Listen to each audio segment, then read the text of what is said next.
था, एक बार हाईलाइट किया था कि आरईसी की जो कॉन कॉल है वो चल रही है, उससे जुड़े फ्लैशेस भी आप देख पा रहे थे 18 स्वदेश पे। और अब देखिए डे हाई पे आता हुआ आरईसी का शेयर 4% की तेजी, और साथ ही पीएफसी के काउंटर में भी अब देखिए 5% की तेजी हो गई है, और पीएफसी के काउंटर में भी लगातार एक उछाल देख रहे हैं।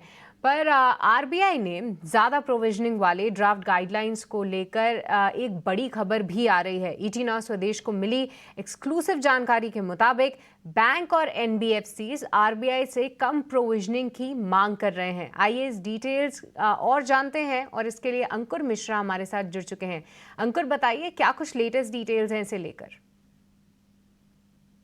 जी हाँ, lenders reserve bank of India को लिखने वाले हैं और जो प्रोजेक्ट फाइनेंसिंग के जो नॉर्म्स हैं वहां पर उनको ऐसा लगता है कि प्रोविजनिंग थोड़ी हायर साइड पे है। जो ड्राफ्ट नॉर्म्स हैं प्रोजेक्ट फाइनेंसिंग के, उसमें बोला गया है कि 5% की स्टैंडर्ड प्रोविजनिंग करनी होगी, और ऐसा सिर्फ ये नहीं है कि कोई भी लोन अकाउंट खराब हो गया उसके लिए करना है, बल्कि ये उसके लिए है जहां पर सादा अकाउंट है वहां पर भी 5% आपको प्रोविजनिंग करनी पड़ेगी। हालांकि इसका इंप्लीमेंटेशन स्टैगर्ड मैनर में बोला गया है, 2025 से लेकर 2027 तक का 3 साल में इंप्लीमेंट करना है।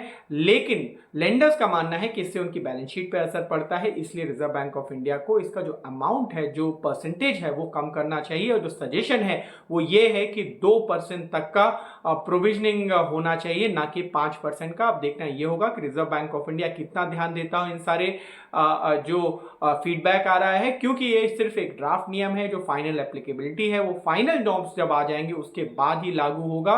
तो लेंडर्स जरूर ये सारी जो ओपिनियंस है वो इकट्ठा करें और एक साथ मिलकर रिजर्व बैंक ऑफ इंडिया को लिखने वाले हैं। ठीक है, तो सभी रिजर्व बैंक ऑफ इंडिया को लिखने वाले हैं, और इसी खबर के चलते हमने देखा था कि आरईसी और पीएफसी के काउंटर्स में और साथ ही कुछ सरकारी बैंकों के काउंटर्स में जो है एक भारी गिरावट हुई थी। 5% की प्रोविजनिंग के लिए जो प्रोजेक्ट अंडर कंस्ट्रक्शन है उसका एक प्रस्ताव जारी किया था ड्राफ्ट नोटिफिकेशन में। पर इसके अलावा अब ये सभी लेंडर्स जो हैं आरबीआई को लिखेंगे कि ये 5% तो नहीं, एक स्टैगर्ड मैनर में हम ज़रूर ये कर सकते हैं, पर उसके पहले जो है थोड़ी सी रियायत देखते हैं कि मिलती है या नहीं। पर ये एक डेवलपमेंट है जो कि लगातार पिछले 3 से 4 दिनों से हम देख रहे हैं कि इससे जुड़ी खबरें सामने आई जा रही है। पर एक चार्ट चेकअप ले लेते हैं टेक्निकल फ्रंट पे।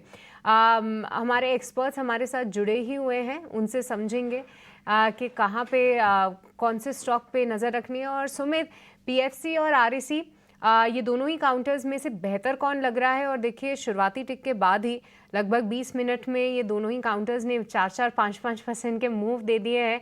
पर क्या अभी भी एंट्री लेनी चाहिए इनमें, या अब इनको छोड़ दें? जी नहीं, बिल्कुल आप इससे पिक कर सकते हैं। देखिए आरईसी का चार्ट मुझे ज़्यादा प्रॉमिसिंग लग रहा है।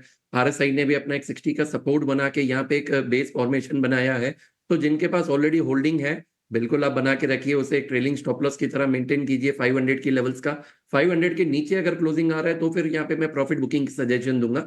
Till the time one can hold. और जिनको अगर न्यू पोजीशन बनानी है तो बिल्कुल आप यहाँ पे बनाइए। देखिए करंट मार्केट प्राइस है 530 का। आप स्टॉप लॉस मेंटेन कीजिए 516 का। और हमें लग रहा है कि जो परसों के सेशन में यहाँ पे गैप डाउन हुआ था, वो गैप फिलिंग प्रोसेस यहाँ पे पूरी हो सकती है। तो पहला टारगेट जो मेंटेन करेंगे वो 558 का रहेगा। ठीक है, तो आरईसी का जो चार्ट है वो ज़्यादा प्रॉमिसिंग लग रहा है। यहाँ पे आप एक ट्रेड ले सकते हैं।